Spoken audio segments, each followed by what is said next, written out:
ગુજરાતભરમાં નકલીની બોલબાલા વચ્ચે હવે ખોરાક અને ઔષધ નિયમન તંત્ર દ્વારા અમદાવાદ સહિત રાજ્યભરમાં હાર્ટ અને બ્લડ પ્રેશરની બનાવટી દવાઓ વેચતી સપ્લાય ચેનનો પર્દાફાશ કર્યો છે। તંત્ર દ્વારા અમદાવાદ, સુરત, ભુજ, ભાવનગર અને નડિયાદની 30થી વધુ પેઢીઓ પર દરોડા પાડવામાં આવ્યા હતા અને 1.70 લાખની કિંમતનો શંકાસ્પદ દવાનો જથ્થો જપ્ત કરવામાં આવ્યો। આ સમગ્ર કૌભાંડ અને તપાસ ચાલી રહી છે અને કેટલીક દવાઓ નકલી હોવાની આશંકા છે। તપાસ દરમિયાન પ્રખ્યાત કંપનીઓના નામે વેચાતી મહત્વની દવાઓનો જથ્થો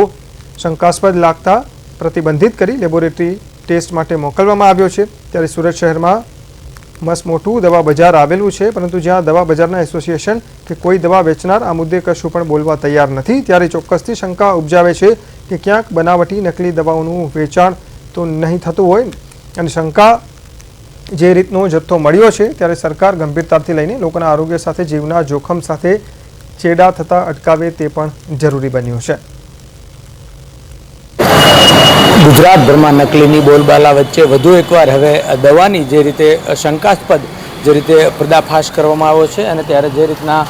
વાત મળી રહી છે ને ખાસ કરીને જે રીતે ખોરાક અને ઔષધિ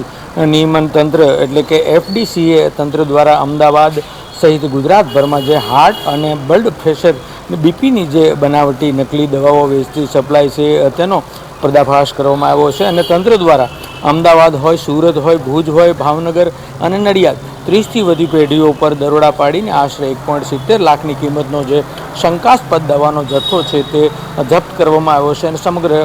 જે રીતનું કૌભાંડ છે અને ખાસ કરીને મુખ્ય તપાસની વિગતો જે નકલી દવાની જે શંકા છે તે ઉપજાવે છે ત્યારે પ્રખ્યાત કંપનીઓના નામે જે વેચાતી જે રીતની આખી શંકાસ્પદ જે મળી આવી છે અને પ્રતિબંધ કરી તેને લેબોરેટરી માટે ટેસ્ટ પણ મોકલવામાં આવી રહ્યો છે। ત્યારે મહત્ત્વની વાત છે કે જે પ્રકારેનો નકલી અનેક વસ્તુઓ છે ગુજરાતભરમાં સામે આવી રહ્યો છે, ત્યારે વધુ એકવાર આ દવાને ખાસ કરીને જે રીતે હાર્ટ અને જે આ પ્રકારની લોકોની સ્વાસ્થ્ય સાથેની આ શંકાસ્પદ દવા ઉપજાવી એટલે ચોક્કસથી ક્યાંક ને ક્યાંક સીધા આરોગ્ય સાથે છેડા થવાના જે અથવા તો છેડા થઈ રહ્યા છે અને જેને કારણે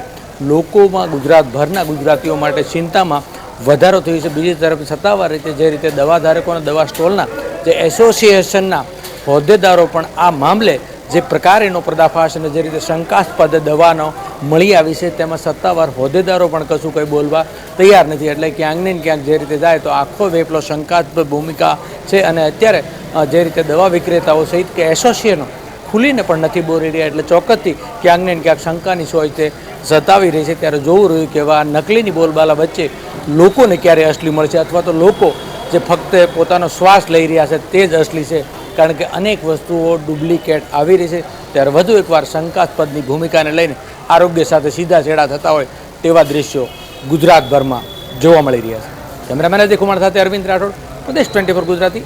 સુરત।